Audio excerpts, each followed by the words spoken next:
السلام علیکم ورحمۃ اللہ وبرکاتہ۔ اعوذ باللہ من الشیطان الرجیم، بسم اللہ الرحمن الرحیم۔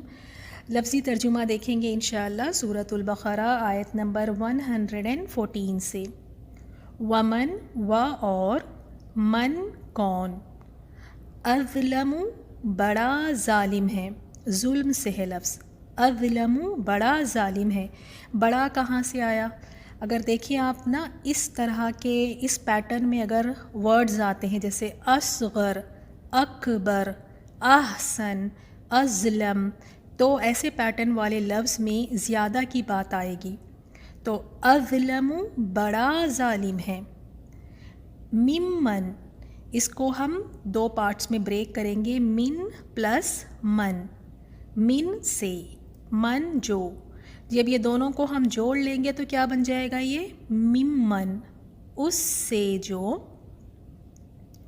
منع جو ہم اردو میں کہتے ہیں منع کرنا، تو منع کرے یا روکے، مساجد اللہ، اللہ کی مسجدوں سے، مسجد کی جمع مساجد، ان کے، یذکرہ، اب آپ دیکھیں یہ پیسیو میں ہے، پیسیو ٹینس میں، مجہول میں ہے، یعنی مجہول میں یہ ہوتا ہے کہ یا تا سے شروع ہو رہا ہوتا ہے لفظ وہ، اور شروع میں پیش ہے اور اس کے آخری سیکنڈ لیٹر پر زبر ہوگا، اور پیسیو ٹینس میں یا مجہول میں کرنے والے کا پتہ نہیں چلتا۔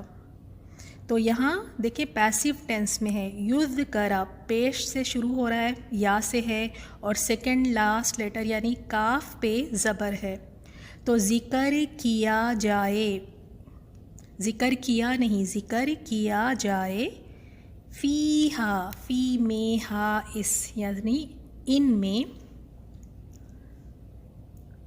اسمہ، اسم کہتے ہیں نام کو، اور ہو اس کا، یعنی نام اس کا، وسع، و اور، سع کا روٹ ورڈ ہے سین، عین، یا، سعی بھی دیکھیں ہم جب عمرے کے لیے جاتے ہیں تو سعی کرتے ہیں تو اس میں ہم کیا کرتے ہیں؟ بھاگ دوڑ کرتے ہیں، کوشش کرتے ہیں، تو یہاں پہ وسع کا معنی ہے اور کوشش کرے، بھاگ دوڑ کے لیے بھی آتا ہے یہ لفظ۔ فی میں، خرابیہا، خراب یعنی ویرانی، ہا ان کی، خرابیہا ویرانی کے ان کی، جیسے اردو میں بھی ہم خراب کہتے ہیں اسی سے تھوڑا ملتا جلتا ہے، یعنی ویران، اولئک یہ لوگ، ما نہیں، کانا ہے، لہم لا لیے، ہم ان کے لیے، ان کے، ان کے، یدخلوہا یا سے شروع ہو رہا ہے تو وہ، یدخلو وہ داخل ہو، ہا اس میں، یہ پروناؤن لگی ہے ضمیر ہا، تو وہ داخل ہو اس میں، اس میں یعنی یہ پروناؤن کس کی طرف اشارہ ہے؟ مساجد میں، الا مگر، خائفین خوف سے ہے، خا واو فا، خائفین ڈرتے ہوئے، لہم لا لیے، ہم ان کے، فی میں، الدنیا دنیا، خزیٌ رسوائی ہے،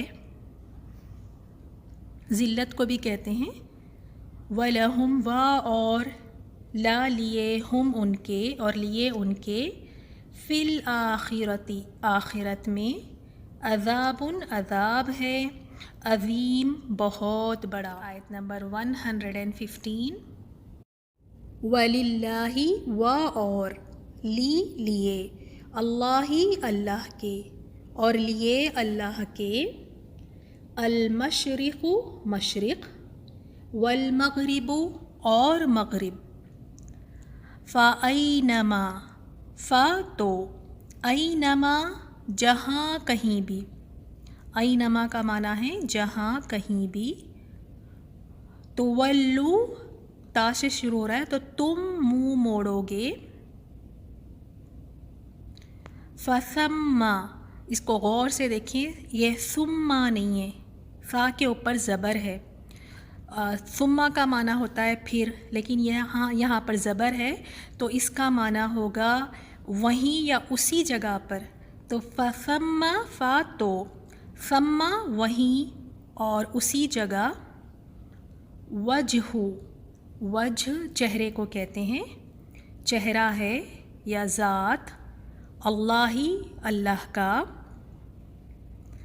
ان اللہ بے شک اللہ تعالی، واسع وسعت والا ہے، علیم جاننے والا ہے. آیت نمبر 116. وقالو، و اور، قالو انہوں نے کہا، پلورل فارم میں ہے، جمع ہے کیونکہ آخر میں واو الف ہے تو یہ بتا رہا ہے کہ پلورل فارم میں ہے، یعنی ان سب نے کہا اور انہوں نے کہا. اتخذ بنا لیا، اللہ اللہ نے. یہ نے ہمیں کہاں سے ملا ہے؟ جب آپ دیکھیں اللہ کے ہاں پر ہم پیش دیکھ رہے ہیں تو اگر پیش ہو تو اس کا معنی ہوگا نے. تو اللہ اللہ نے. ولدن اولاد. سبحانہ سبحان پاک ہے، ہو وہ پاک ہے وہ. بل بلکہ، لہو لا لیے، ہو اسی کے ہے، لیے اسی کے ہے. ما جو، یعنی جو کچھ بھی، فی السماواتی آسمانوں میں،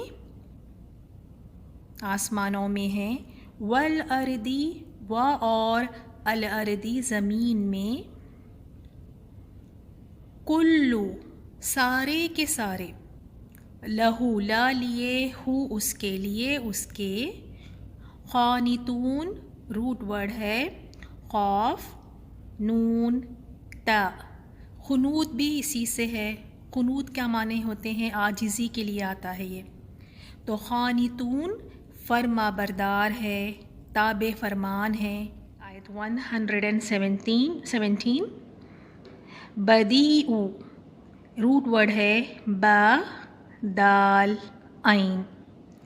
بدی کہتے ہیں بغیر نمونے کے کوئی چیز پیدا کرنا، انیشیٹر، یعنی کوئی بھی چیز نہیں، بنا کسی چیز کے، بغیر کوئی نمونے کے کوئی چیز پیدا کرنا. تو بدیع کا آپ معنی لکھیں نئے سرے سے پیدا کرنے والا. اور بدعت بھی اسی سے ہے. بدعت میں بھی کیا ہوتا ہے؟ اس میں بھی کوئی ایسی نئی چیز نکالی جاتی ہے جس کا وجود پہلے نہیں تھا. جو چیز پہلے نہیں تھی، جو نئی نکالی جاتی ہے دین میں، اسے بدعت کہتے ہیں. تو دونوں کا روٹ ورڈ سیم ہی ہے، با دال عین. السماواتی آسمانوں کو، والارضی اور زمین. وَإِذَا و اور، اذا جب، قضا اس سے آپ یاد رکھیں، قاضی سے یہ لفظ کو یاد رکھیں. قاضی کیا کرتا ہے؟ فیصلہ کرتا ہے، یعنی قاضی فیصلہ کرنے والا. اور قضا وہ فیصلہ کرتا ہے، وہ فیصلہ کرتا ہے.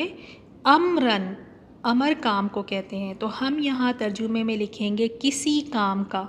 اب آپ بتائیں کسی ہم نے کہاں سے لکھا ہے؟ کسی کام کا. اب تو آپ کو اچھی طرح سے پتہ ہوگا کیونکہ جو اوپر دو زبر ہے کی تنوین ہے اس کی وجہ سے کسی ہم نے لکھا ہے. سیکھا ہے نا، کسی، کچھ، ایک، اس طرح کا معنی ہوگا جب دو زبر، دو زیر یا دو پیش کی تنوین دیکھیں. تو امرن کسی کام کا. فَإِنَّمَا تو، انما بے شک، یقولو وہ کہتا ہے. وہ کہاں سے آیا؟ یا سے شروع ہو رہا ہے، یا. یقولو وہ کہتا ہے، لہو لا لیے، ہو اس کے، کن ہو جا، فیکون تو یکون وہ ہو جاتا ہے. الحمدللہ. اب دیکھیں نئے الفاظ 114 میں. ازلم اردو کا لفظ ظالم سے ہے. منع منع کرنا، روکنا، یہ بھی اردو میں ہم کہتے ہیں.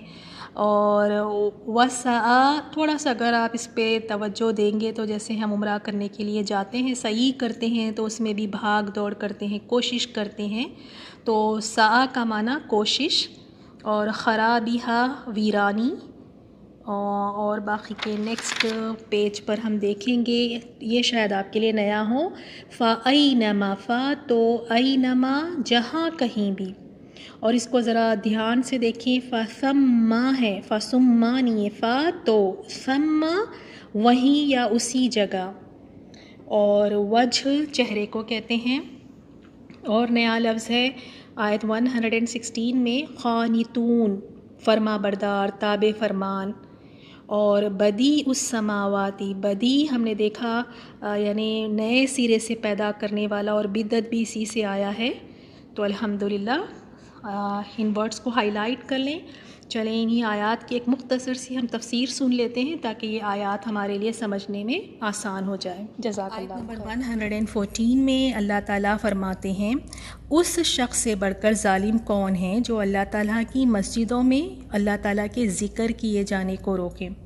اس میں دو رائے ملتی ہے۔ ایک رائے یہ ہے کہ اس سے مراد عیسائی لوگ ہیں، انہوں نے بادشاہ روم کے ساتھ مل کر بیت المقدس میں یہودیوں کو نماز پڑھنے سے روکا، اور دوسری رائے یہ ہے کہ اس سے مراد مشرکین مکہ ہے۔ مشرکین مکہ نے ایک تو نبی صلی اللہ علیہ وسلم اور صحابہ اکرام رضی اللہ عنہم اجمعین کو مکے سے نکلنے پر مجبور کیا، اور دوسرا مکے میں وہ مسلمانوں کو خانہ کعبہ میں مسلمانوں کو عبادت سے روکتے، تو اسی لیے فرمایا کہ ان سے بڑھ کر تو کوئی ظالم ہو ہی نہیں سکتا۔ تو اللہ تعالیٰ کے ذکر سے روکنا، مسجدوں میں عبادت کرنے سے روکنا، یہ ظالم لوگ ہے۔ اور فرمایا وَسَعَى فِي خَرَابِهَا، اور ان کی بربادی کی کوشش کرے، یعنی ان مساجد کی بربادی کی کوشش کرے۔ بربادی صرف یہ نہیں ہوتی کہ مسجدوں کی عمارت کو نقصان پہنچایا جائے یا عمارتوں کو ڈھایا جائے، بلکہ ان میں اللہ تعالیٰ کی عبادت اور ذکر سے روکنا اور شرک سے پاک کرنے سے منع کرنا بھی اللہ تعالیٰ کے گھروں کو برباد کرنا ہے۔ اسی لیے فرمایا ایسے لوگوں کو خوف کھاتے ہوئے ہی ان میں جانا چاہیے۔ فرمایا اولئک ما کان لہم ان یدخلوها الا خائفین، ایسے لوگوں کو خوف کھاتے ہوئے ہی اس میں جانا چاہیے۔ یعنی اللہ تعالیٰ نے یہاں پہ فرمایا کہ اللہ تعالیٰ جب تمہیں غلبہ عطا فرمائے تو تم ان مشرکین کو اس طرح کرنا کہ ان سے جزیہ لینا، اور صلح اور جزیہ کے بغیر انہیں اجازت نہ دینا۔ اسی وجہ سے جب 8 ہجری میں مکہ فتح ہوا تو نبی صلی اللہ علیہ وسلم نے اعلان فرما دیا تھا کہ آئندہ سال کعبہ میں کسی مشرک کو حج کرنے کی اور ننگا طواف کرنے کی اجازت نہیں ہے۔ آئندہ سال سے روک دیا کہ کوئی مشرک یہاں پہ یعنی نہ حج کرے گا نہ ہی ننگا طواف کرے گا، لیکن جس کے ساتھ جو معاہدہ ہوا ہے اس کی مدت تک اسے یہاں رہنے کی اجازت ہے۔ اور دوسرا معنی اس کا یہ بھی ہے کہ خوشخبری دی گئی کہ ان قریب، بہت ہی قریب مسلمانوں کو غلبہ حاصل ہو جائے گا، اور مشرکین خانہ کعبہ میں ڈرتے ہوئے داخل ہوں گے کہ اگر ہم نے مسلمانوں پر پہلے زیادتیاں کی ہے ان کے بدلے میں کہیں ہمیں وہ قتل نہ کر دیں، کہیں ہمیں وہ سزا نہ دے دیں، اور ان قریب یہ خوشخبری پوری بھی ہو گئی۔ اسی لیے فرمایا ان کے لیے دنیا میں بھی رسوائی ہے اور آخرت میں بھی بڑا عذاب ہے۔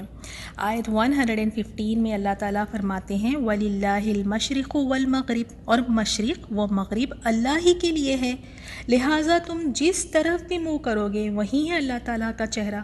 بے شک اللہ تعالیٰ واسع وسعت والا ہے، علیم خوب جاننے والا ہے۔ اس آیت میں اللہ تعالیٰ نے رسول صلی اللہ علیہ وسلم اور صحابہ اکرام رضی اللہ عنہم اجمعین، جنہیں مکہ سے نکال دیا گیا اور مسجد حرام سے دور کر دیا گیا تھا، ان کو تسلی دی ہے۔ رسول صلی اللہ علیہ وسلم مکے میں بیت المقدس کی طرف منہ کر کے نماز پڑھتے تھے، جبکہ خانہ کعبہ بھی آپ کے سامنے ہوتا تھا، اور جب مدینہ تشریف لانے کے بعد آپ نے 16 یا 17 مہینے تک بیت المقدس کی طرف منہ کر کے نماز ادا فرماتے رہے۔ پھر اللہ تعالیٰ نے کعبے کی طرف منہ کر کے نماز پڑھنے کا حکم نازل فرمایا۔